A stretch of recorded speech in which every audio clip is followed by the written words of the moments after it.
preguntando si habría cena en casa como siempre, pero lo que escuché después me partió el alma para siempre. Era un domingo por la tarde cuando Daniel me telefoneó. Su voz sonaba casual, casi dulce, como cuando era niño y quería algo especial de mí. Me preguntó si tendríamos la cena familiar de los domingos en mi casa, esa tradición que yo había mantenido durante más de 40 años sin fallar ni una sola vez. Le respondí que por supuesto, que ya tenía todo listo. Había comprado la carne más cara del mercado, esa que tanto les gustaba. Gasté casi $300 en ingredientes especiales porque quería que todo fuera perfecto. Siempre quería que todo fuera perfecto para ellos. Había madrugado para ir al mercado central, elegí las mejores verduras, compré el vino que tanto le gustaba a Daniel y los postres favoritos de mis nietos. Daniel me dijo que llegarían a las 6, como de costumbre, junto con Rosana y sus familias. Su voz sonaba normal, incluso cariñosa. Me preguntó si necesitaba que trajera algo, como hacía siempre. Le dije que no se preocupara, que ya tenía todo bajo control, que solo vinieran con hambre y ganas de estar en familia. Pero entonces sucedió algo que jamás podré olvidar. Daniel no colgó el teléfono. No se dio cuenta de que la llamada seguía activa. Y yo, como cualquier madre que ama a sus hijos, me quedé esperando en la línea, pensando que quizás quería decirme algo más. Tal vez había olvidado preguntarme por algún platillo especial, o quería confirmar la hora exacta. Fue entonces cuando escuché voces de fondo. Risas. Muchas risas. Primero pensé que estaban contentos por la cena familiar. Pensé que tal vez estaban recordando alguna anécdota divertida de nuestros domingos juntos. Pero algo en esas risas me inquietó. Sonaban diferentes. Sonaban crueles. La voz de Daniel cambió completamente. Ya no era la voz dulce que me había hablado segundos antes. Era una voz burlona, cruel, que jamás había escuchado dirigirse hacia mí. Le estaba hablando a alguien más, probablemente a su esposa Mireya. Le decía que acababa de confirmar la cena en casa de la vieja. Esa palabra me golpeó como un puño en el estómago. La vieja. Así me llamaba cuando yo no estaba presente. Mi corazón comenzó a latir muy rápido. Me aferré al teléfono, tratando de entender si había escuchado mal. Quizás se refería a otra persona. Quizás había una explicación. Pero en el fondo, ya sabía que no la había. Pero eso no fue lo peor. Lo peor vino después, cuando Rosana tomó el teléfono de su hermano sin saber que yo seguía en la línea. Su voz también cambió, se volvió despectiva, llena de una crueldad que no reconocí. Mi hija, mi niña pequeña, la que yo había cargado en brazos cuando tenía fiebre, la que había defendido de todos los problemas de la vida. Le gritó a Daniel que pusiera el altavoz para que su esposa Teresa también pudiera escuchar. Querían reírse juntos de lo que iban a decir. Querían convertir su conversación sobre mí en un espectáculo para sus esposas. En ese momento, entendí que no era algo espontáneo. Era algo planeado. Habían decidido burlarse de mí juntos. Y entonces lo dijeron. Mis propios hijos, la sangre de mi sangre, dijeron esas frases que destrozaron mi mundo en pedazos. Daniel habló primero, con esa voz que ya no reconocía como la de mi hijo. Dijo que era divertido como yo seguía preparando esas cenas enormes, gastando todo mi dinero en comida cara, esperándolos como una tonta. Rosana se rió con una risa que me heló la sangre. Esa risa que conocía desde que era bebé, pero que ahora sonaba completamente extraña. Agregó que era patético como yo me esforzaba tanto para impresionarlos. Dijo que les daba vergüenza ajena verme tan desesperada por su atención. Pero lo que vino después fue como recibir una sentencia de muerte. Daniel le dijo a Mireya que no se preocupara por seguir fingiendo que me querían mucho más tiempo. Dijo que yo ya estaba muy mayor, que mi mente empezaba a fallar, y que pronto se librarían de mí para siempre. Que todo lo que tengo sería para ellos muy pronto. Rosana aplaudió como si hubiera escuchado la mejor noticia del mundo. Gritó que ya era hora de que me fuera al asilo, que así podrían vender mi casa y repartirse los $400,000 que vale, más todo lo que tenga en el banco. Hablaban de mis ahorros como si ya fueran suyos. Las esposas se reían como hienas hambrientas. Mireya dijo que le daba lástima tener que fingir cariño hacia mí cada domingo, pero que valía la pena por la herencia que les esperaba. Dijo que yo era una vieja ridícula que no se daba cuenta de que nadie me soportaba. Teresa agregó que yo era una carga pesada, que era agotador tener que sonreírme cuando lo único que querían era que me desapareciera para siempre. Dijo que mis nietos tampoco me querían, que solo venían por obligación y que siempre se quejaban cuando tenían que visitarme. Permanecí en silencio absoluto, con el teléfono pegado a mi oreja, escuchando cómo mis hijos y sus esposas planeaban mi destino como si yo fuera un objeto del que necesitaran deshacerse. Hablaban de mí como si ya estuviera muerta. Como si yo no fuera una persona con sentimientos, con una vida entera dedicada a amarlos y cuidarlos. Calculaban cuánto dinero obtendrían de la venta de mi casa, de mis joyas, de todo lo que había construido con el sudor de mi frente durante 70 años de vida. Mencionaron mis anillos de diamantes, los que había heredado de mi madre. Hablaron del terreno que tengo en el pueblo, el que compré con tanto sacrificio para dejárselos a ellos. Daniel siguió hablando. Cada frase era un puñal en mi corazón. Dijo que había investigado asilos baratos donde podrían meterme, que con $2,000 al mes estarían bien librados de mí. Que conocía lugares donde yo no podría causar problemas ni reclamar por mis cosas. Rosana sugirió que dijeran que yo tenía demencia, que inventaran síntomas para que fuera más fácil convencer a un juez de que necesitaba cuidados especializados. Hablaron de conseguir un doctor que certificara mi incapacidad mental a cambio de dinero. El plan estaba perfectamente trazado. Querían declararme incapaz, vender todo lo que tengo, y mantenerme encerrada en un lugar donde nunca más pudiera molestarlos. Hablaban de mi futuro como si fuera una transacción comercial fría y calculada. Como si yo fuera una propiedad que necesitaban liquidar. Mireya mencionó que ya tenían abogados dispuestos a ayudarlos con los papeles. Teresa dijo que conocía a alguien en el juzgado que podría acelerar el proceso. Todo estaba planeado desde hacía meses, tal vez años. Colgué el teléfono en silencio. No grité, no lloré, no rompí nada. Simplemente colgué y me quedé parada en mi cocina, rodeada de toda esa comida cara que había comprado para ellos. La mesa estaba puesta con mis mejores platos, los manteles bordados que había hecho con mis propias manos, las flores frescas que había cortado de mi jardín esa misma mañana. Todo estaba listo para recibir a las personas que más amaba en el mundo. Y esas mismas personas acababan de planear mi destrucción con la frialdad de verdugos profesionales. En mi propia casa, usando mi propio teléfono, habían decidido mi destino sin consultarme. Después de colgar el teléfono, me quedé inmóvil en mi cocina durante más de una hora, pero mi mente comenzó a trabajar como una máquina imparable. De repente, todos esos pequeños detalles que había ignorado durante meses empezaron a cobrar sentido. Esos momentos extraños que había justificado con amor ciego ahora se alineaban perfectamente, formando un patrón cruel que me negué a ver. Recordé el cumpleaños de mi nieta mayor hace 3 meses. Había planeado esa fiesta durante semanas. Gasté más de $500 en decoraciones, comida y regalos. Contraté a una empresa de entretenimiento infantil porque quería que fuera perfecto. Llamé a Daniel 2 días antes para confirmar la hora, y me dijo que todo estaba bien, que llegarían a las 3 de la tarde.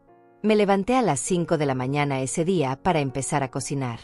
Hice su pastel favorito desde cero, decoré toda la casa con globos rosados, preparé suficiente comida para 20 personas.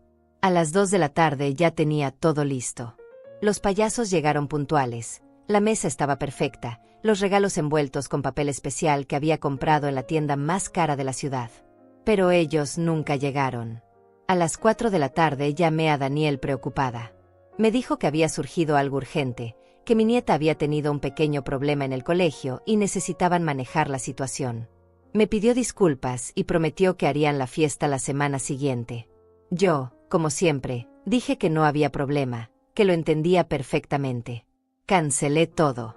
Los payasos se fueron sin cobrar porque les dio lástima verme sola con toda esa decoración. Guardé la comida en tuppers y la llevé a la casa de Daniel al día siguiente. Pero cuando llegué, vi fotos en las redes sociales de Mireya. Mi nieta había tenido su fiesta de cumpleaños ese mismo día, a la misma hora, en un salón elegante del centro de la ciudad. Había más de 50 invitados. Familia, amigos, compañeros del colegio. Todos estaban ahí excepto yo. Mi propia nieta soplaba las velas sin su abuela presente. En las fotos se veía feliz, rodeada de amor, pero yo no estaba en ninguna de esas memorias que guardaría para siempre.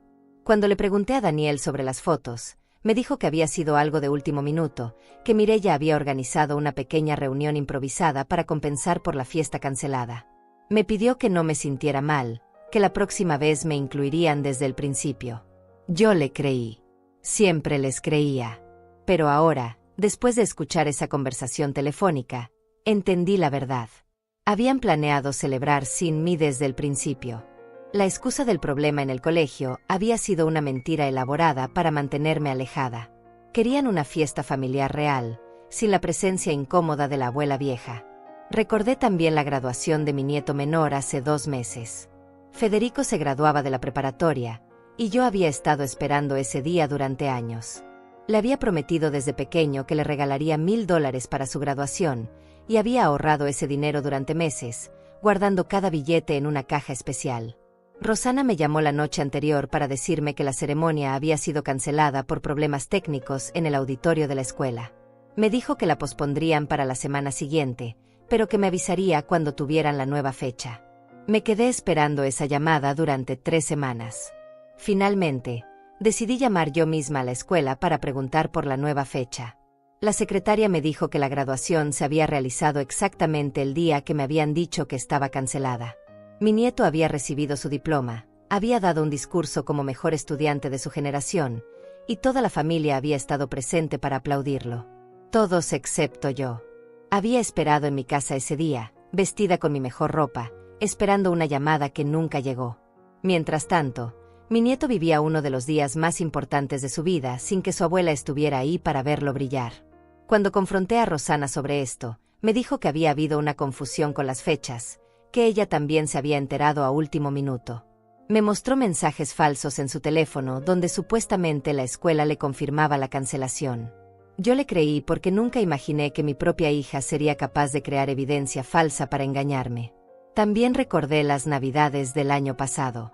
Durante 20 años, las Navidades siempre habían sido en mi casa. Yo cocinaba el pavó, preparaba todos los platillos tradicionales, compraba regalos para todos, decoraba la casa desde principios de diciembre. Era mi época favorita del año porque toda la familia se reunía bajo mi techo. Pero el año pasado, Daniel me llamó 2 días antes de Navidad para decirme que tenían una emergencia. La madre de Mireia estaba muy enferma y necesitaban pasar las fiestas con ella en otra ciudad. Me pidió que no me sintiera sola, que podrían hacer una cena especial cuando regresaran. Pasé la Navidad completamente sola. Había cocinado para 15 personas, había gastado más de $800 en regalos que quedaron sin abrir bajo el árbol. Me senté a cenar sola en esa mesa gigante, viendo películas navideñas en la televisión, tratando de no llorar. Pero 3 días después, cuando fui al supermercado, me encontré con la vecina de Daniel. Me contó lo hermosa que había estado su fiesta de Navidad, cuántas personas habían asistido, lo deliciosa que había estado la comida. Me describió detalles que solo alguien que estuvo presente podía conocer. Esa noche llamé a Daniel para preguntarle cómo estaba la madre de Mireia. Me dijo que había mejorado mucho, que habían tenido unas fiestas muy tranquilas, casi aburridas. Cuando le mencioné lo que había escuchado, me dijo que la vecina debía estar confundida, que tal vez había sido en otro año. Ahora comprendo que nunca hubo ninguna madre enferma en otra ciudad. Habían hecho su celebración navideña perfecta en la casa de Daniel, con toda la familia, amigos, comida deliciosa y regalos. Simplemente habían decidido que yo no era parte de esa felicidad que querían crear. Recordé también todos esos domingos en los últimos 6 meses cuando llegaban tarde a las cenas familiares. Siempre tenían excusas perfectas: tráfico, problemas con el auto, reuniones de último minuto. Pero llegaban con esa actitud extraña, como si estuvieran haciendo un favor enorme al venir a mi casa. Se sentaban a la mesa sin ganas, comían rápido, hablaban poco. Sus teléfonos sonaban constantemente y salían a contestar llamadas importantes que nunca podían esperar. Los nietos se veían aburridos, como si prefirieran estar en cualquier otro lugar. Yo interpretaba todo eso como señales de que estaban muy ocupados, muy estresados con sus vidas. Pensaba que era mi responsabilidad hacerlos sentir mejor, cocinar más rico, ser más entretenida, comprar mejores regalos. Nunca se me ocurrió que su incomodidad no tenía nada que ver con mi comida o mi conversación, sino con el hecho de que no querían estar ahí conmigo. Durante todos estos meses, cada domingo había sido una actuación para ellos. Fingían interés en mis historias, sonreían cuando les mostraba fotos, agradecían la comida con palabras vacías. Todo había sido falso, una representación teatral para mantenerme contenta mientras planeaban mi futuro en secreto. Ahora entendía por qué sus esposas siempre parecían estar conteniendo la risa cuando me hablaban. ¿Por qué hacían esos comentarios extraños sobre mi edad, mi memoria, mi capacidad para cuidar la casa? No eran observaciones casuales de nueras preocupadas. Eran evaluaciones calculadas de mi estado mental para usar en mi contra más adelante. Después de que todos esos recuerdos dolorosos se alinearon en mi mente como piezas de un rompecabezas siniestro, llegó el momento más difícil de mi vida: aceptar que mis propios hijos habían decidido borrarme de sus vidas antes de que yo muriera. No fue un proceso gradual, no fue una revelación lenta. Fue como despertar de un sueño y darse cuenta de que todo lo que creías real había sido una mentira elaborada. Me senté en mi sillón favorito, ese donde había amamantado a Daniel y Rosana cuando eran bebés, donde había consolado sus pesadillas de niños, donde había celebrado sus primeros pasos y sus primeras palabras. Ahí, en ese mismo lugar lleno de recuerdos sagrados, tuve que enfrentar la verdad más cruel que una madre puede descubrir. Mis hijos no solo no me amaban, sino que me consideraban un obstáculo para su felicidad. La aceptación no llegó con lágrimas. Llegó con una calma extraña, como si mi cuerpo y mi mente hubieran decidido protegerme del dolor paralizándome emocionalmente. Era como si hubiera desarrollado una anestesia natural para poder procesar información tan devastadora sin colapsar completamente. Durante las siguientes horas, repasé mentalmente cada conversación de los últimos meses, cada gesto, cada mirada que había malinterpretado. Me di cuenta de que había estado viviendo en una ilusión cuidadosamente construida por ellos. Cada sonrisa había sido actuación, cada abrazo había sido protocolo, cada te amo, mamá había sido guión memorizado. Pero lo más doloroso no era descubrir que no me amaban. Lo más doloroso era entender que habían invertido tanto tiempo y energía en engañarme. Habían preferido crear una mentira elaborada antes que simplemente alejarse de mi vida. Eso significaba que me consideraban tan patética, tan desesperada por su amor, que ni siquiera me creían capaz de manejar la verdad. Me levanté del sillón y caminé por mi casa como si la viera por primera vez. Cada objeto me contaba una historia diferente ahora. Las fotos familiares en las paredes ya no representaban momentos felices, sino evidencia de una mentira que había durado décadas. Los regalos que me habían dado en cumpleaños y navidades no eran gestos de amor, sino inversiones calculadas para mantener mi confianza. Entré a mi habitación y abrí el closet donde guardaba todos los recuerdos de mis hijos. Había cajas llenas de sus dibujos de la escuela, sus boletines de calificaciones, sus fotos de graduaciones menores, sus cartas del Día de las Madres.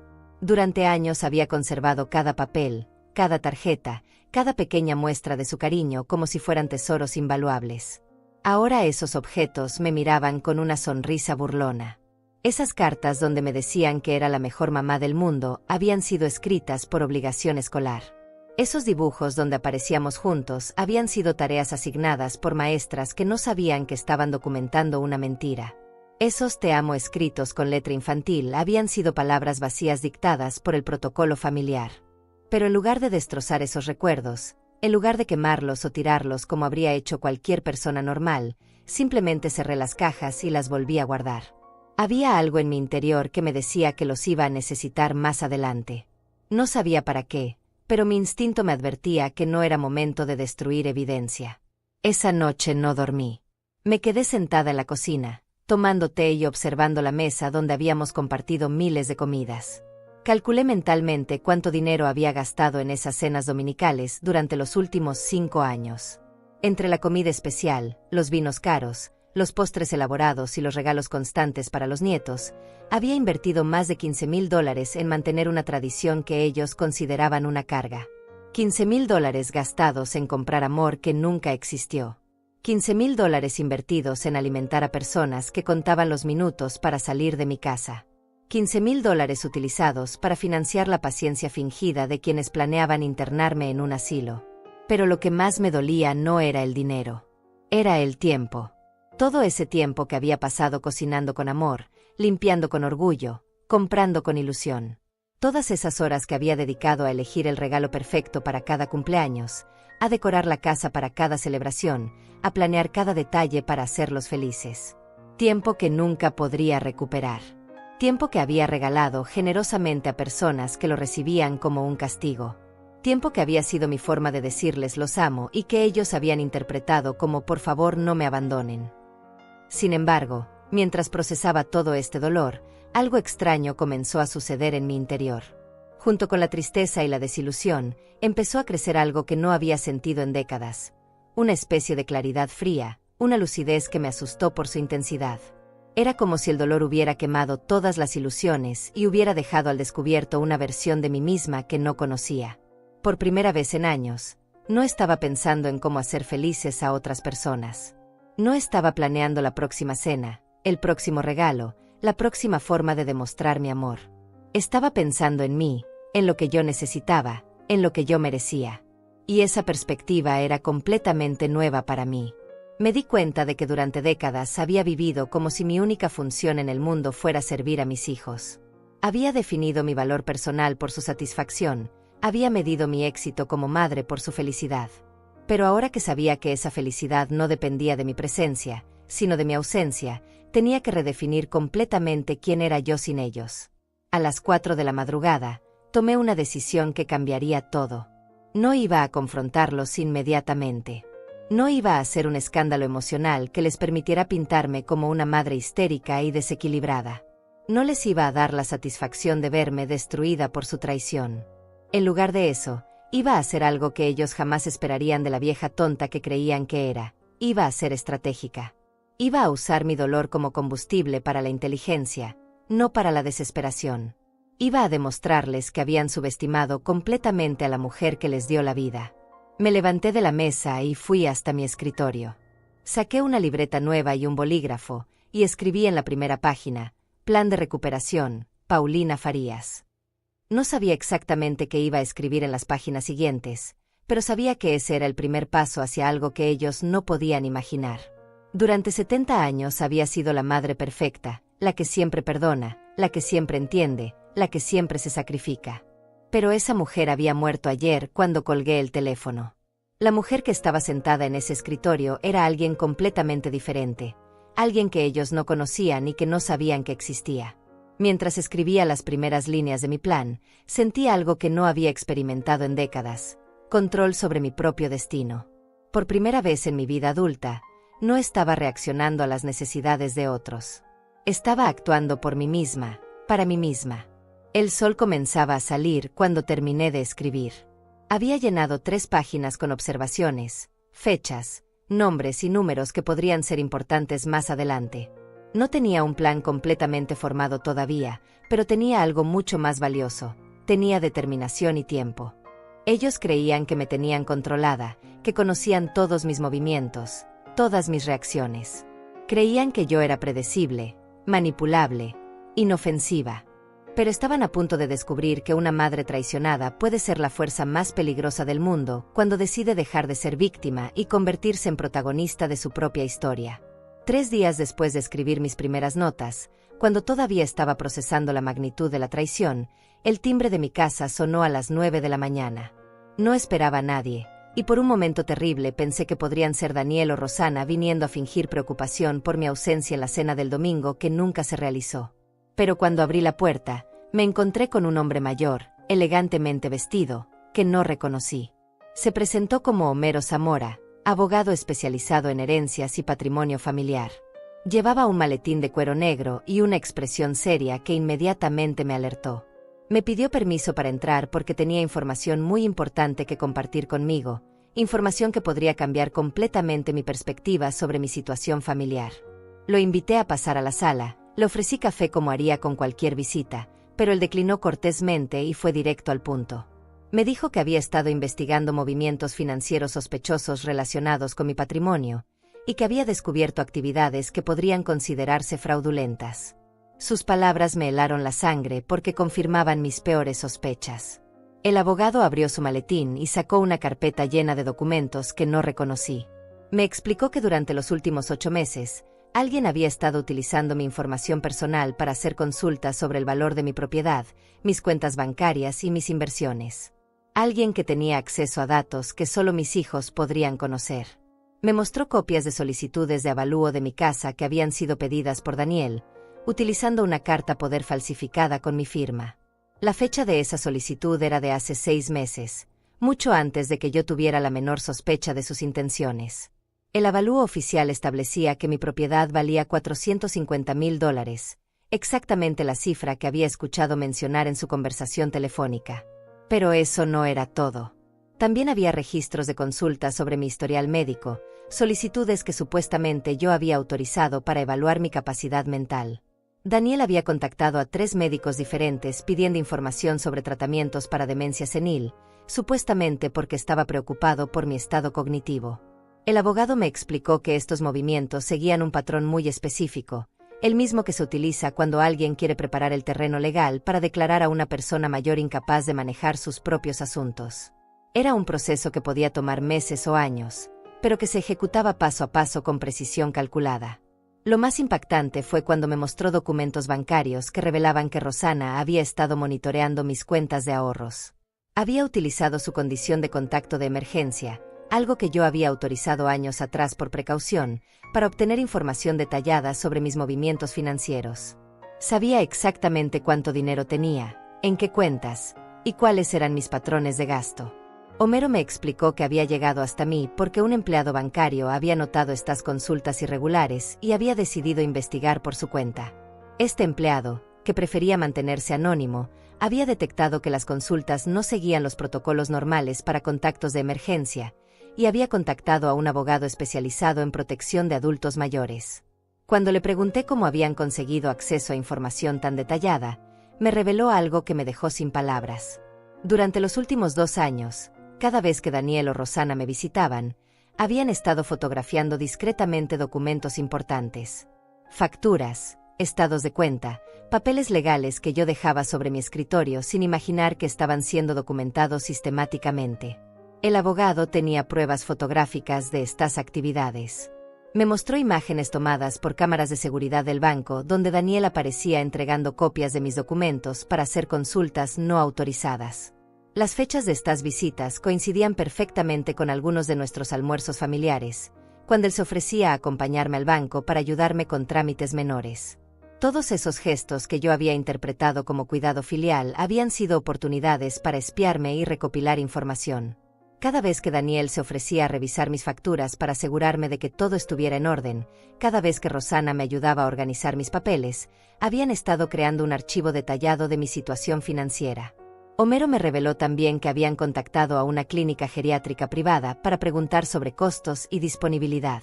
La consulta había sido hecha por Mireya, la esposa de Daniel, quien se había presentado como la nuera preocupada de una señora que empezaba a mostrar signos de deterioro mental. Había pedido información específica sobre programas para pacientes con demencia temprana. Los costos que había consultado oscilaban entre $2,000 y $3,000 mensuales, dependiendo del nivel de cuidado requerido. Exactamente el rango de precios que había escuchado mencionar en su conversación telefónica. No era una idea espontánea nacida de su crueldad momentánea, era un plan cuidadosamente investigado y cotizado. El abogado me explicó que también había encontrado evidencia de que habían consultado con un especialista en tutelas legales. Este tipo de abogado se especializa en ayudar a familiares a obtener control legal sobre los bienes de personas mayores que han sido declaradas incompetentes. La consulta había costado $500 y había incluido una sesión de asesoramiento sobre el proceso completo. Durante esa consulta, según los registros que Homero había conseguido, habían discutido estrategias para documentar mi supuesto deterioro mental. El abogado especialista les había recomendado crear un historial médico que mostrara un patrón de confusión, olvidos y comportamientos erráticos.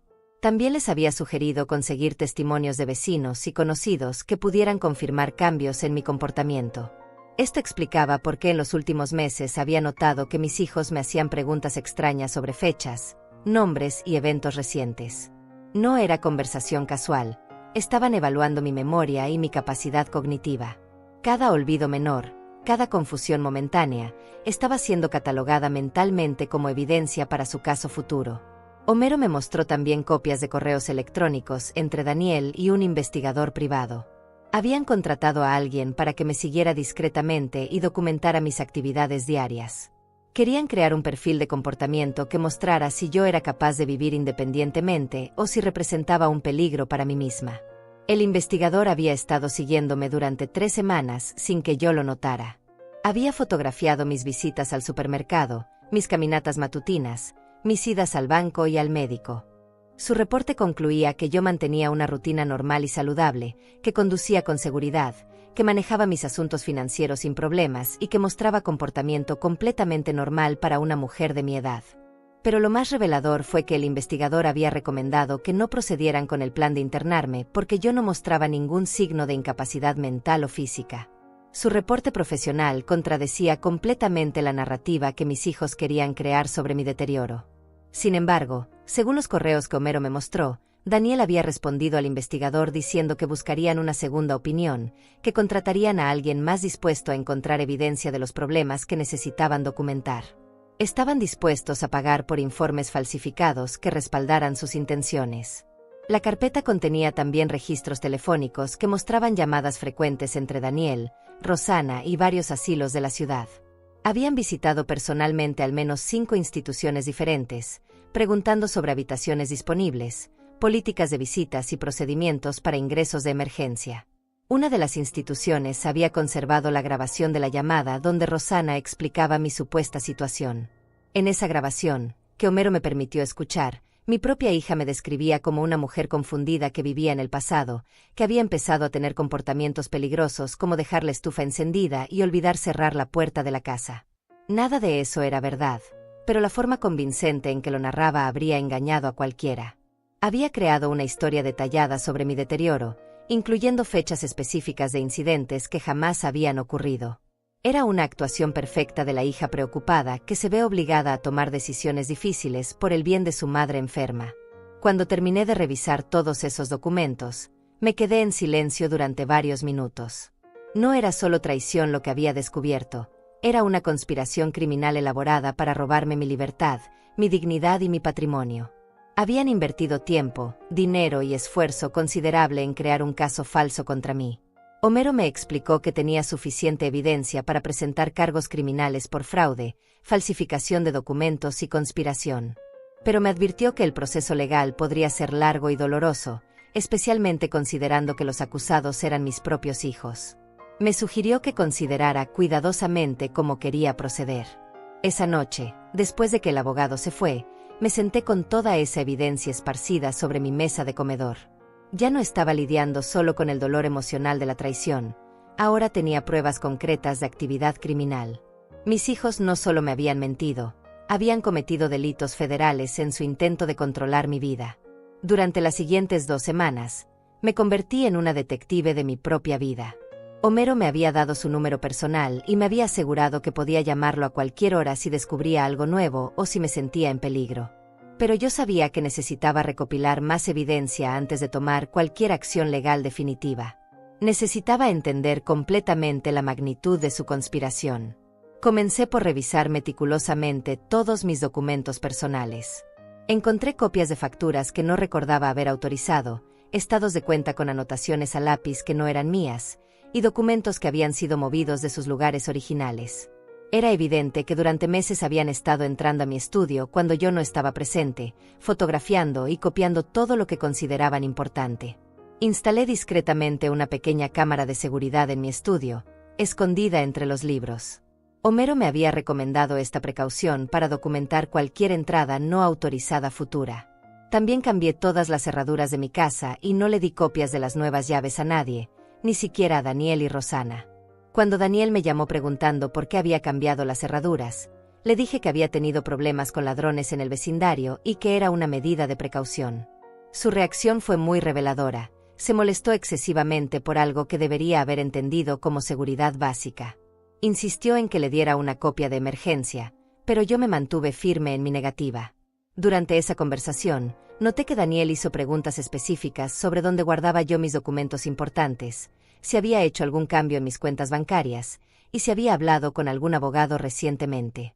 Sus preguntas no eran casuales.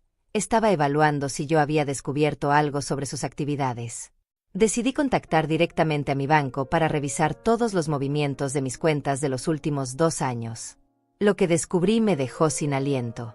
Rosana había estado usando su autorización de contacto de emergencia para obtener información sobre mis transacciones mucho más frecuentemente de lo que Homero había detectado inicialmente. La gerente del banco, Una señora llamada María Saucedo, que me conocía desde hacía más de 15 años, me confesó algo muy importante. Me dijo que había notado comportamientos extraños por parte de mis hijos durante los últimos meses, pero que no había sabido cómo mencionármelo sin parecer entrometida. María me reveló que Daniel había venido al banco 3 veces en las últimas semanas, preguntando sobre procedimientos para transferir cuentas de clientes que habían sido declarados mentalmente incompetentes. Había preguntado específicamente sobre los documentos necesarios y los tiempos de procesamiento. Cuando María le preguntó si se trataba de mi caso, Daniel había negado enfáticamente, diciendo que era para un amigo. Pero lo más alarmante fue lo que María me contó sobre Rosana. Mi hija había intentado hacer una transferencia no autorizada desde mi cuenta de ahorros hacia su cuenta personal por la cantidad de $5,000. Cuando el sistema rechazó la transacción por falta de autorización adecuada, Rosana había insistido en que yo le había dado permiso verbalmente. María había requerido mi autorización por escrito, y Rosana había regresado 2 días después con una carta supuestamente firmada por mí autorizando la transferencia. Pero María, que conocía mi letra desde hacía años, había notado inconsistencias en la firma y había decidido llamarme directamente para confirmar. Cuando María me llamó para verificar la autorización, yo le dije que jamás había autorizado ninguna transferencia ni había firmado ninguna carta. María había conservado la carta falsificada como evidencia y me la entregó durante mi visita al banco.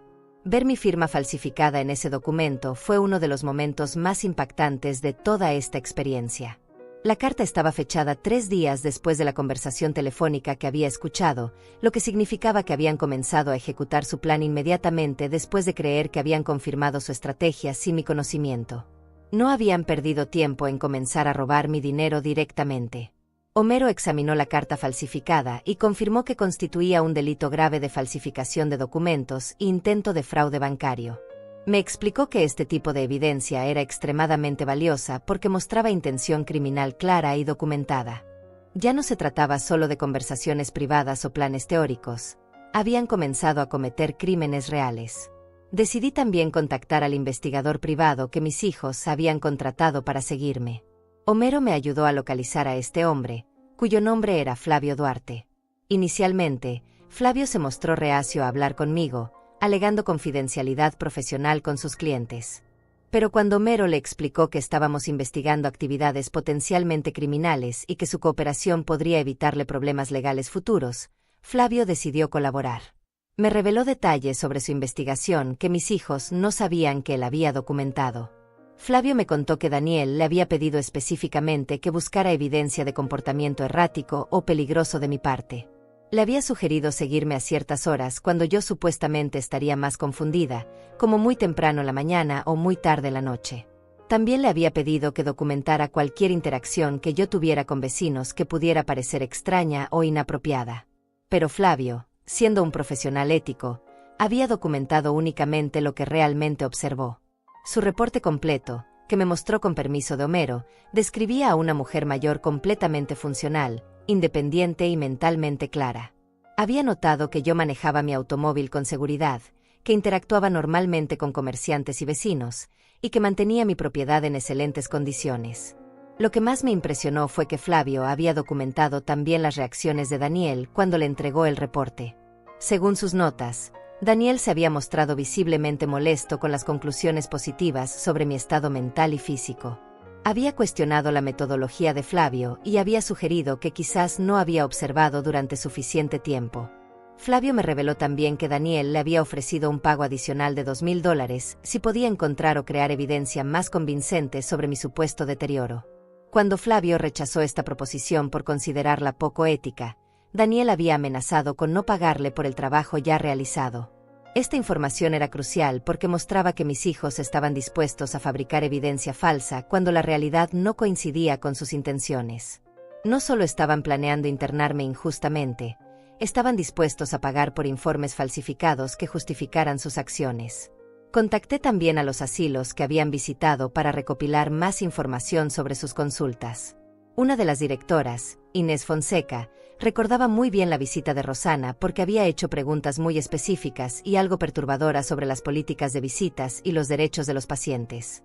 Inés me contó que Rosana había preguntado explícitamente sobre la posibilidad de limitar o prohibir completamente las visitas externas de un paciente si la familia consideraba que estas visitas eran perjudiciales para su estado mental. También había preguntado sobre medicamentos para controlar comportamientos agresivos o depresivos.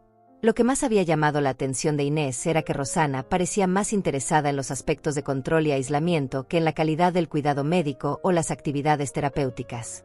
Sus preguntas sugerían que quería asegurarse de que yo no pudiera tener contacto con el mundo exterior una vez que estuviera internada. Inés había tomado notas detalladas de esa conversación porque le había parecido extraña la actitud de Rosana. Me mostró esas notas, donde había documentado preguntas sobre la posibilidad de interceptar correspondencia del paciente y sobre los procedimientos para cambiar el contacto de emergencia sin conocimiento del paciente. Homero me explicó que este tipo de preguntas indicaban una intención de aislamiento total, lo cual podría considerarse abuso de ancianos bajo las leyes estatales. No solo querían quitarme mi libertad y mi dinero, querían asegurarse de que nunca pudiera pedir ayuda o comunicarme con el mundo exterior. Durante estas 2 semanas de investigación, también descubrí que habían contactado a varios de mis vecinos con preguntas aparentemente casuales sobre mi comportamiento. Habían visitado a 3 familias de mi cuadra, presentándose como hijos preocupados que querían saber si había notado algún cambio en mis rutinas o comportamientos. Mis vecinos, que me conocían como una persona completamente normal y funcional, les habían asegurado que no habían observado nada preocupante. Pero según me contaron, Daniel y Rosana habían insistido en que quizás no habían notado signos sutiles de deterioro, y les habían pedido que los llamaran si observaban algo extraño en el futuro. Esta estrategia me reveló que estaban tratando de crear una red de testigos que pudieran respaldar sus afirmaciones sobre mi supuesto deterioro mental. Querían que mis propios vecinos confirmaran una narrativa falsa sobre mi incapacidad, utilizando su preocupación filial aparente para manipular las percepciones de las personas que me rodeaban. Al final de esas 2 semanas, tenía en mi poder suficiente evidencia para proceder legalmente contra mis hijos. Pero más importante aún, tenía una comprensión completa de la magnitud de su traición y de hasta dónde estaban dispuestos a llegar para conseguir mi dinero y deshacerse de mí. Con toda la evidencia documentada y organizada en carpetas perfectamente etiquetadas, llegó el momento de planear mi respuesta. Pero no iba a actuar con la desesperación de una víctima, iba a proceder con la precisión de un estratega que había aprendido las reglas del juego que mis propios hijos habían inventado. Durante 3 noches consecutivas, me senté en mi escritorio diseñando cada detalle de lo que sería el momento más importante de mi vida. Homero me había aconsejado que la confrontación debía ser controlada, documentada y legal. No podía permitir que ellos manipularan la situación para hacerme parecer como una madre vengativa o desequilibrada. Cada palabra que dijera, cada documento que presentara, cada reacción que tuviera debía ser calculada para proteger mi posición legal y emocional. Decidí organizar una cena familiar especial en mi casa, exactamente como las que había preparado durante décadas. Pero esta vez, cada elemento tendría un propósito diferente. Les envié una invitación formal por mensaje de texto, algo que nunca había hecho antes, pidiendo que vinieran el próximo domingo a las 6 de la tarde para una conversación importante sobre el futuro de nuestra familia. El tono de mi mensaje fue cuidadosamente elegido para despertar su curiosidad sin generar alarma. Les dije que había estado reflexionando sobre mi vida y que tenía decisiones importantes que discutir con ellos. Mencioné que había consultado con algunos profesionales y que quería compartir mis conclusiones con la familia. Su respuesta fue inmediata y reveladora. Daniel me llamó dentro de los primeros 10 minutos preguntando específicamente qué tipo de profesionales había consultado y sobre qué temas. Su voz tenía una ansiedad mal disimulada que me confirmó que estaba preocupado por haber sido descubierto. Le dije simplemente que prefería discutir todo en persona, que era importante que toda la familia estuviera presente para estas conversaciones. Daniel insistió en más detalles, pero me mantuve firme en mi decisión de esperar hasta el domingo. Su insistencia me reveló que estaba desesperado por evaluar cuánto sabía yo sobre sus actividades. Rosana también me llamó pocas horas después con preguntas similares. Me preguntó si me sentía bien, si había tenido algún problema de salud, si había hablado con médicos o abogados. Sus preguntas eran las de alguien que temía que su plan hubiera sido expuesto, no las de una hija genuinamente preocupada por su madre. Durante los días previos a la cena, preparé mi casa como un escenario teatral. Instalé discretamente una grabadora de audio en el comedor para documentar toda la conversación.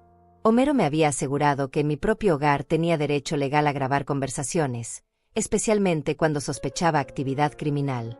Organicé todos los documentos de evidencia en carpetas separadas, cada una marcada con el nombre del delito correspondiente: falsificación de documentos, fraude bancario, conspiración, intento de estafa. Los coloqué en mi escritorio de manera que fueran fácilmente accesibles, pero no visibles para mis invitados hasta el momento apropiado. También preparé copias de todos los documentos importantes.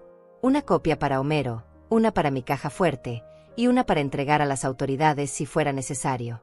No iba a permitir que destruyeran o robaran la evidencia de sus crímenes como habían planeado hacer con mi libertad. El sábado por la noche, practiqué mi discurso frente al espejo. Había escrito puntos clave en fichas que podía consultar discretamente, pero sabía que la mayor parte de lo que tenía que decir venía directamente de mi corazón herido y mi dignidad recuperada. Practiqué mantener un tono calmado y controlado, sin importar cómo reaccionaran ellos. El domingo llegó con una claridad emocional que no había sentido en meses. Me levanté temprano, me vestí con mi mejor ropa, no porque quisiera impresionar a nadie, sino porque quería sentirme poderosa y respetable. Me peiné cuidadosamente, me puse mis mejores joyas, y me maquillé como si fuera una reunión de negocios importante. Preparé la comida exactamente como lo había hecho cientos de veces antes. El aroma familiar llenó la casa, creando la ilusión de normalidad que necesitaba para que ellos llegaran sin sospechas. Puse la mesa con mis mejores platos, encendí velas, arreglé flores frescas. Todo debía parecer una cena familiar tradicional hasta el momento preciso en que decidiera revelar la verdad. A las 5:30, una hora antes de que llegaran, activé la grabadora y verifiqué que funcionara correctamente. Coloqué las carpetas de evidencia en mi escritorio, organizadas en el orden exacto en que planeaba presentarlas. Tenía agua fresca en caso de que me secara la garganta, y había tomado una pastilla para calmar los nervios sin afectar mi claridad mental. También había preparado una carta dirigida a Homero que explicaba la situación completa, por si algo salía mal durante la confrontación. La carta estaba sellada y dirigida, lista para ser enviada si ellos reaccionaban de manera violenta o si trataban de hacerme daño. Era mi póliza de seguro contra cualquier intento de silenciarme. Cuando sonó el timbre exactamente a las 6, mi corazón latía rápidamente, pero mi mente estaba completamente clara. Abrí la puerta con la misma sonrisa que había usado durante años para recibirlos, pero por primera vez en décadas, esa sonrisa tenía un propósito diferente. No era la sonrisa desesperada de alguien que mendiga amor, era la sonrisa controlada de alguien que conoce todos los secretos. Daniel llegó primero, acompañado por Mireya. Me besaron en las mejillas con el mismo afecto fingido de siempre, pero yo pude sentir la tensión en sus cuerpos. Sus ojos exploraron la casa discretamente, buscando señales de cambios o indicios de lo que yo quería discutir. Mireya llevaba una grabadora pequeña en su bolso, algo que noté inmediatamente pero que decidí ignorar por el momento. Rosana llegó 10 minutos después con Teresa y mis 2 nietos. Los niños parecían genuinamente felices de verme, lo cual me recordó dolorosamente que ellos eran las únicas víctimas inocentes en esta situación. Sus padres los estaban usando como escudos emocionales, trayéndolos para hacer más difícil que yo confrontara directamente los crímenes que habían cometido. Durante los primeros 30 minutos, mantuve la conversación exactamente como cualquier cena familiar normal. Pregunté por el trabajo, por los estudios de los niños, por planes de vacaciones. Observé cuidadosamente sus comportamientos, notando cómo Daniel y Rosana intercambiaban miradas nerviosas cuando pensaban que yo no estaba mirando. Mireya y Teresa participaban en la conversación, pero sus sonrisas parecían más forzadas que nunca. Ahora que sabía la verdad sobre sus sentimientos hacia mí, podía ver claramente la actuación en cada gesto, en cada palabra amable, en cada pregunta fingidamente interesada sobre mi bienestar. Después de la cena principal, cuando serví el postre, anuncié que era momento de tener la conversación importante que había mencionado. Mi voz permaneció calmada y maternal, sin dar ninguna indicación de lo que estaba por venir. Les dije que los amaba mucho y que por eso necesitaba ser completamente honesta con ellos sobre algunas decisiones que había tomado. Daniel y Rosana se pusieron visiblemente tensos. Sus esposas dejaron de comer y me miraron con atención concentrada. Los nietos, sintiendo el cambio en el ambiente, también se quedaron quietos. Era el momento que había estado esperando y temiendo durante semanas. Me levanté de la mesa con toda la dignidad que pude reunir y les dije que tenía algunos documentos que mostrarles. Caminé hacia mi escritorio consciente de que cada paso me llevaba más cerca del momento que cambiaría nuestras vidas para siempre. No había vuelta atrás después de esto. Cuando regresé a la mesa con la primera carpeta en mis manos, el silencio en el comedor era tan denso que podía escucharse el tic-tac del reloj de pared. Todos los ojos estaban fijos en mí, esperando. Por primera vez en décadas, yo era el centro de atención no porque estuviera sirviendo o dando, sino porque estaba a punto de reclamar mi poder. Me senté cuidadosamente, abrí la carpeta lentamente, y miré a cada uno de ellos por varios segundos antes de hablar. Sabía que estas serían las últimas palabras que pronunciaría como la madre ingenua que había sido durante 70 años. La mujer que hablaría a continuación sería alguien completamente diferente, alguien que ellos nunca habían conocido y que nunca habían esperado encontrar. Abrí la primera carpeta lentamente y saqué la copia de la carta falsificada con mi firma. La coloqué en el centro de la mesa, donde todos pudieran verla claramente, y finalmente rompí el silencio que había mantenido durante semanas. Mi voz salió firme y controlada, sin temblores ni dudas, como si hubiera estado ensayando este momento toda mi vida. Les dije que durante los últimos días había descubierto cosas muy interesantes sobre mi familia, cosas que jamás imaginé que tendría que discutir con mis propios hijos. Señalé la carta y expliqué que había sido presentada en mi banco con una falsificación de mi firma, autorizando una transferencia de $5,000 desde mi cuenta hacia la cuenta personal de Rosanna. La reacción de Rosanna fue inmediata y reveladora. Su rostro perdió todo color y comenzó a negar frenéticamente, diciendo que había sido un malentendido, que ella había creído que yo le había dado permiso verbal. Pero su pánico era evidente, y sus palabras salían atropelladas y contradictorias. Daniel intervino rápidamente, tratando de tomar control de la situación. Con esa voz condescendiente que yo ahora reconocía como manipulación, me dijo que probablemente había alguna confusión, que quizás mi memoria no estaba funcionando tan bien como antes. Me pidió que no me alterara por algo que seguramente tenía una explicación simple.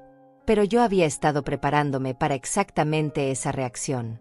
Saqué la segunda carpeta y coloqué sobre la mesa las copias de todas las consultas bancarias no autorizadas que habían realizado durante los últimos 8 meses. Documento tras documento, cada uno marcado con fechas y horas específicas, mostrando un patrón sistemático de espionaje financiero. La expresión de confianza de Daniel comenzó a desmoronarse mientras yo explicaba cada documento. Las consultas sobre mis cuentas de ahorro, las solicitudes de avalúo de mi propiedad, los registros de visitas al banco con preguntas sobre procedimientos para transferir cuentas de personas declaradas incompetentes. Todo estaba documentado con firmas y fechas que no podía negar. Mireya y Teresa permanecían en silencio, pero sus rostros mostraban una mezcla de sorpresa y culpabilidad. Era evidente que sabían sobre las actividades de sus esposos, pero quizás no habían esperado que yo pudiera descubrir y documentar todo con tanto detalle. Saqué entonces la tercera carpeta, la más devastadora de todas. Contenía las transcripciones de la conversación telefónica que había escuchado, junto con el análisis de un experto en tecnología que Homero había contratado para verificar la autenticidad de la grabación. También incluía copias de los correos electrónicos entre Daniel y el investigador privado que habían contratado para seguirme. Cuando comencé a leer textualmente lo que habían dicho sobre mí en esa conversación, el ambiente en el comedor se volvió completamente tóxico.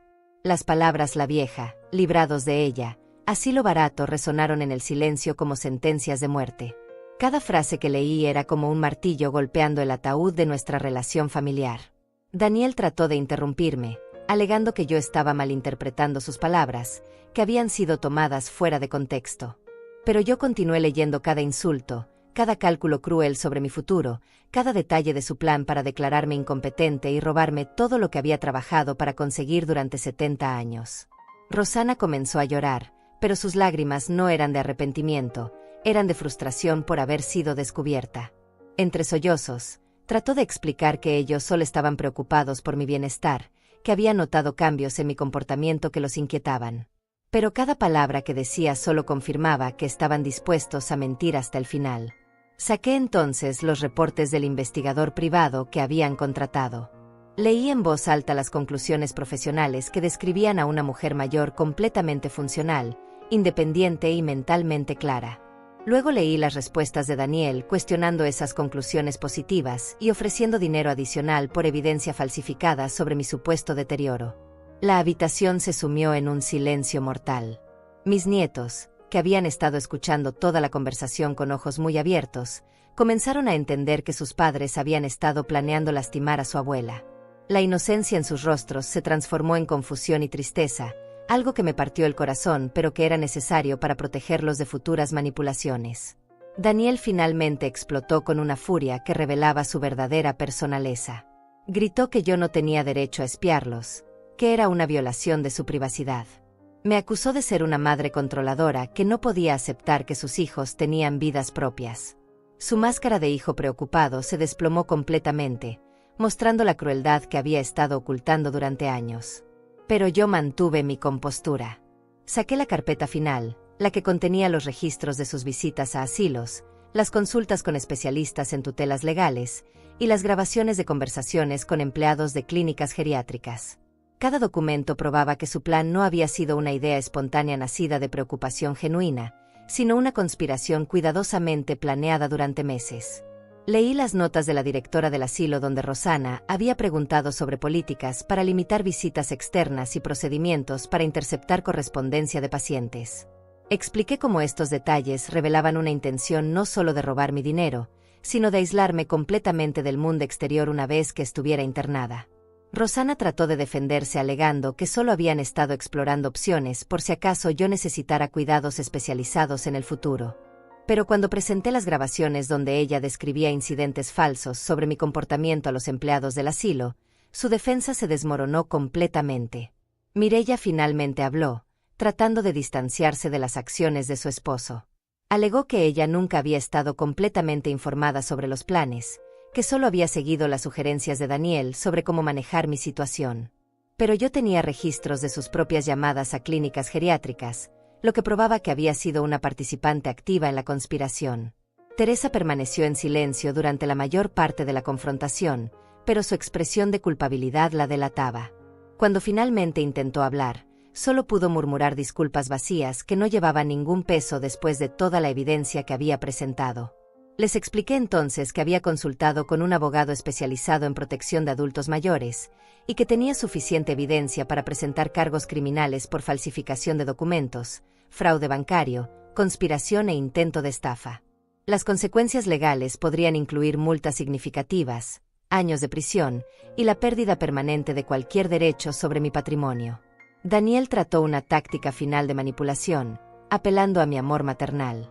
Me suplicó que pensara en la familia, en mis nietos, en las consecuencias que tendría para todos si yo procedía legalmente. Me recordó todo lo que habíamos compartido como familia, todos los momentos felices que habíamos vivido juntos. Pero esas mismas memorias que él trataba de usar para manipularme se habían convertido en evidencia de su traición. Cada recuerdo feliz ahora estaba contaminado por el conocimiento de que había sido falso, de que mientras yo vivía esos momentos con amor genuino, ellos los estaban soportando como una carga. Les dije que había tomado medidas para proteger mi patrimonio y mi libertad. Había cambiado todas mis cuentas bancarias, había revocado todas las autorizaciones de contacto de emergencia, había actualizado mi testamento para reflejar las nuevas circunstancias, y había establecido medidas de seguridad que impedirían cualquier intento futuro de declararme incompetente.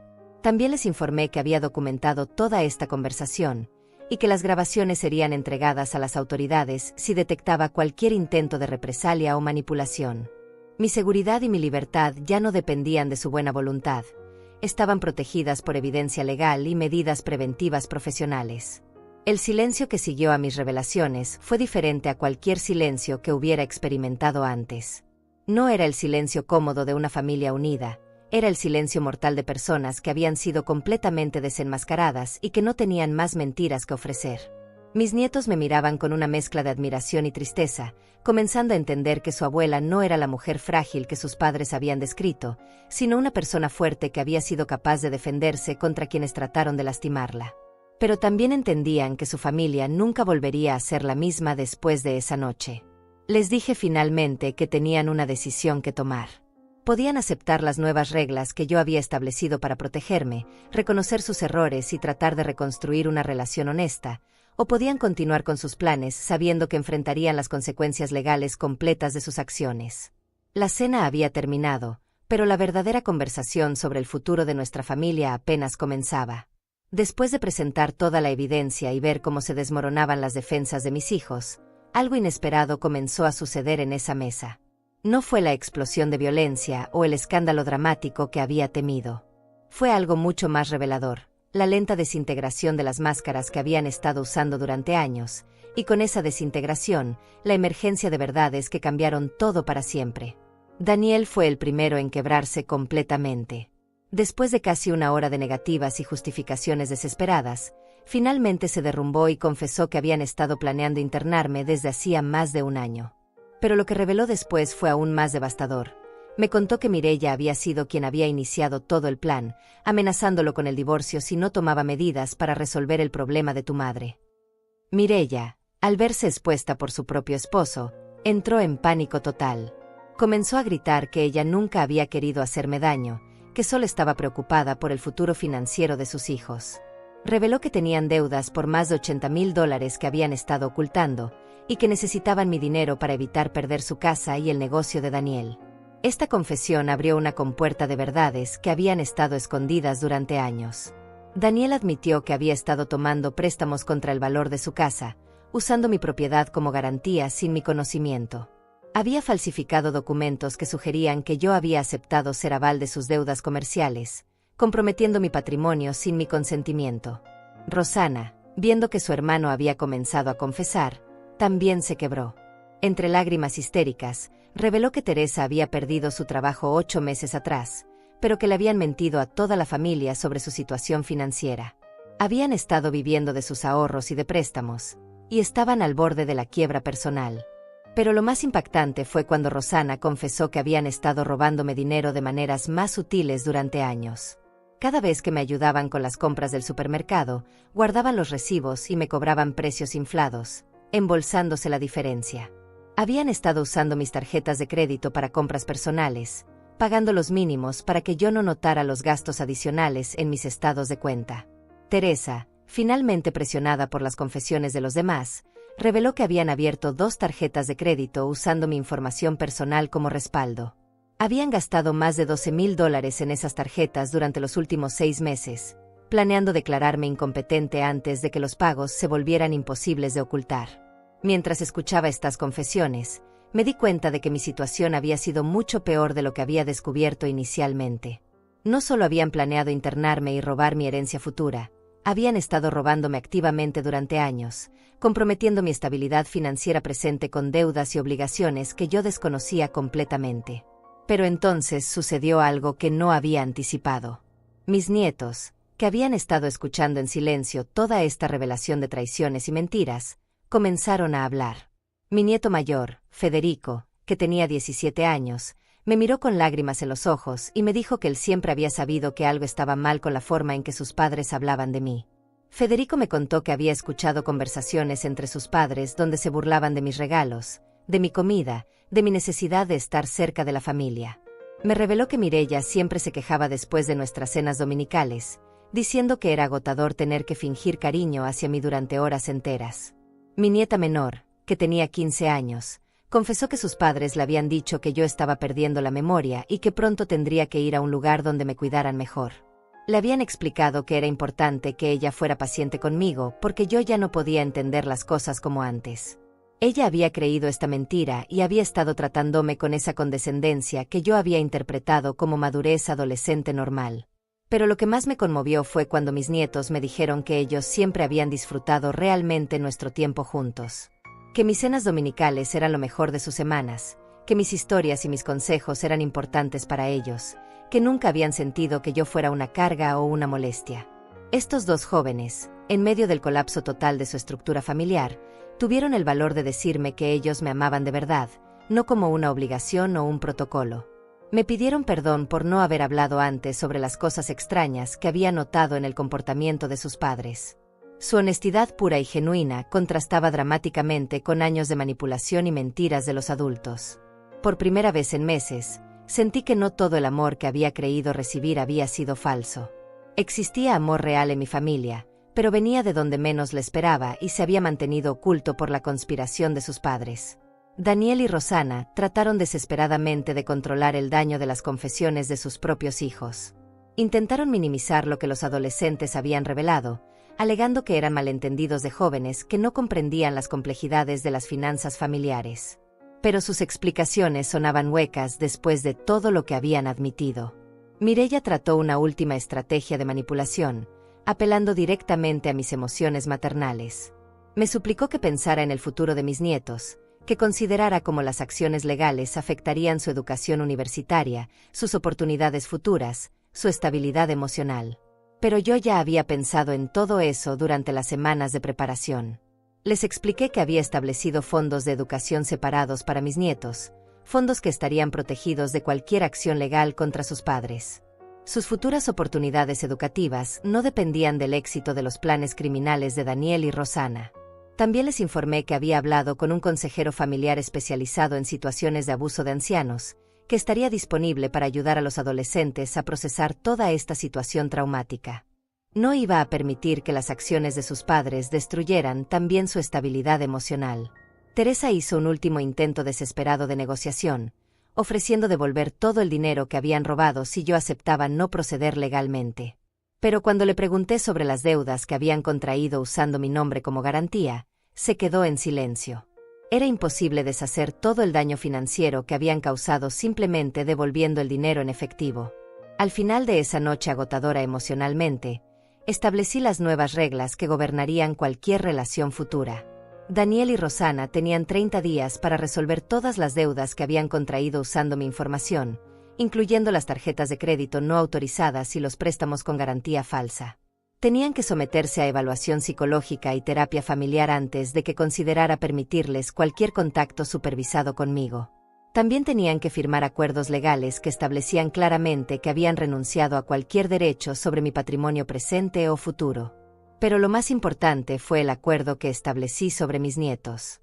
Ellos tendrían acceso libre e ilimitado a mí cuando quisieran, sin supervisión de sus padres. Establecí que cualquier intento de usar a los adolescentes como armas emocionales contra mí resultaría en el corte inmediato de todos los vínculos familiares. Esa noche, por primera vez en décadas, me fui a dormir sintiendo que controlaba mi propia vida.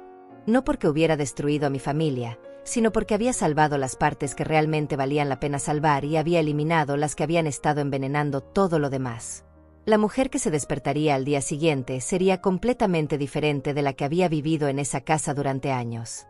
Sería una mujer libre, protegida, y rodeada únicamente de amor genuino, sin importar cuán pequeño fuera ese círculo comparado con la familia falsa que había mantenido durante tanto tiempo. 6 meses después de aquella cena que cambió mi vida para siempre, me despierto cada mañana con una sensación que había olvidado que existía: paz genuina. Mi casa ya no es un escenario donde represento el papel de la madre desesperada por amor fingido. Es mi hogar real, mi refugio auténtico, mi espacio de libertad conquistada con dignidad y valentía.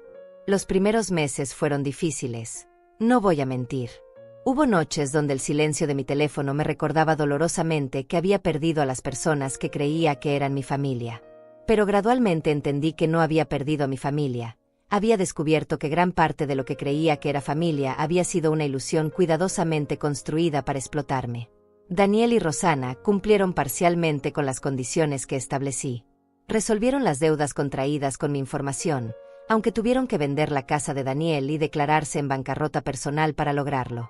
Se sometieron a terapia psicológica, pero los reportes del terapeuta indicaron que mostraban más resentimiento hacia mí por haberlos descubierto que arrepentimiento genuino por sus acciones.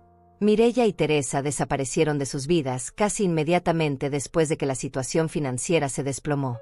Aparentemente, su lealtad hacia mis hijos había dependido completamente de las expectativas de heredar mi dinero. Una vez que esas expectativas se desvanecieron, también se desvanecieron ellas, dejando a Daniel y Rosana lidiar solos con las consecuencias de sus decisiones. Pero la parte más hermosa de esta transformación ha sido mi relación con mis nietos. Federico y mi nieta menor, ahora libres de la manipulación de sus padres, se han convertido en visitantes regulares y genuinos de mi casa. Vienen cuando quieren, se quedan el tiempo que desean, y compartimos conversaciones reales sobre sus vidas, sus sueños, sus preocupaciones. Federico me visita casi todos los viernes después de la escuela. Hacemos la tarea juntos, cocinamos sus platillos favoritos y tenemos conversaciones profundas sobre su futuro universitario. Me ha confesado que durante años se sintió culpable por disfrutar el tiempo conmigo cuando sus padres constantemente insinuaban que yo era una carga para la familia. Mi nieta menor viene los domingos, y hemos establecido nuestra propia tradición. Preparamos postres elaborados mientras ella me cuenta sobre sus amigas, sus clases, sus primeros romances adolescentes. Me ha dicho que se siente más libre para ser ella misma conmigo ahora, que no tiene que fingir que no disfruta mi compañía. Estos dos jóvenes extraordinarios me han enseñado algo fundamental sobre el amor genuino. Cuando es real, no necesita ser forzado, suplicado o comprado. Simplemente existe, se expresa naturalmente, y crece con el tiempo y la confianza mutua. El amor que recibo de ellos ahora es infinitamente más valioso que todo el afecto fingido que recibí durante años de sus padres. He establecido fondos educativos sustanciales para ambos, totalmente protegidos de cualquier interferencia de Daniel y Rosana. Cada uno tendrá $50,000 disponibles cuando comiencen la universidad, y fondos adicionales para estudios de posgrado si así lo desean.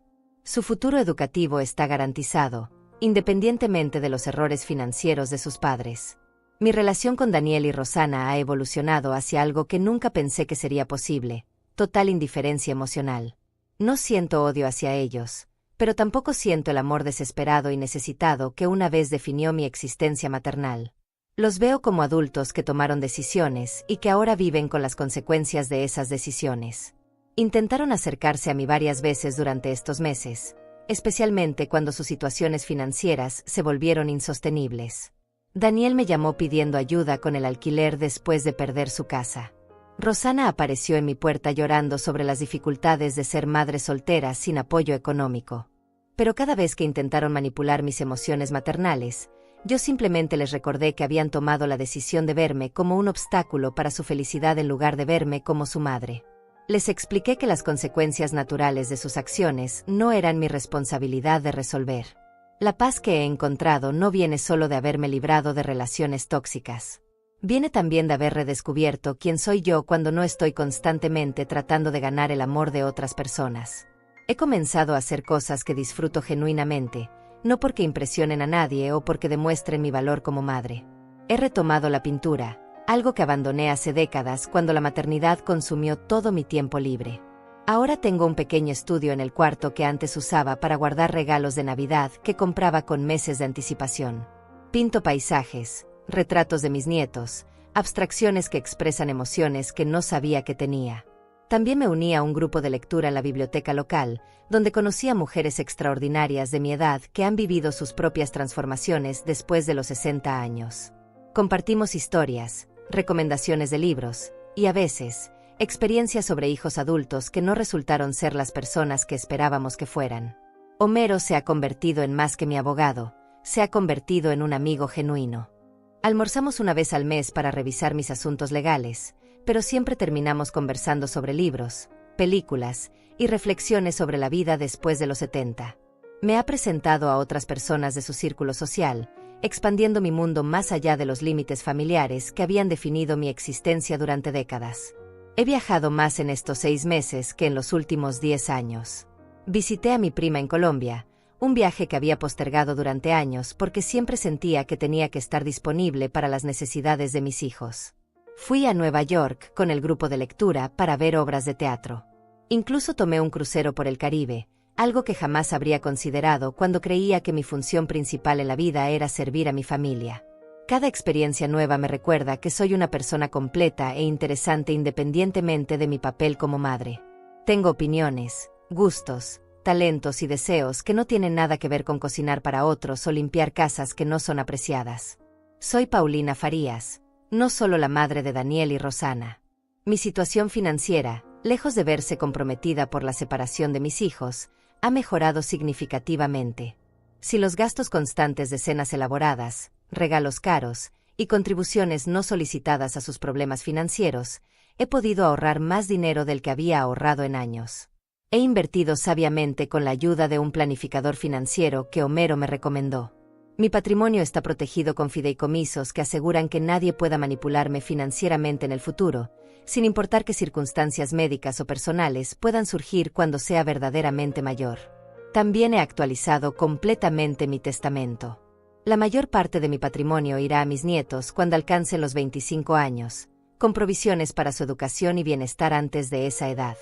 He incluido donaciones sustanciales a organizaciones que protegen a adultos mayores del abuso familiar y que ayudan a otras mujeres a descubrir su valor independiente de sus roles familiares tradicionales. Daniel y Rosana recibirán cada uno exactamente $1000 de mi herencia, la cantidad mínima requerida legalmente para evitar que impugnen el testamento. Es una suma simbólica que refleja el valor real que ellos asignaron a nuestra relación cuando planearon internarme por mi dinero. Las noches ya no son espacios de soledad dolorosa. Son oportunidades para leer, pintar, planear aventuras, o simplemente disfrutar el silencio sin la ansiedad constante de preguntarme si mis hijos me llamarán, si vendrán a cenar, si necesitan algo de mí. El silencio ahora es paz, no abandono.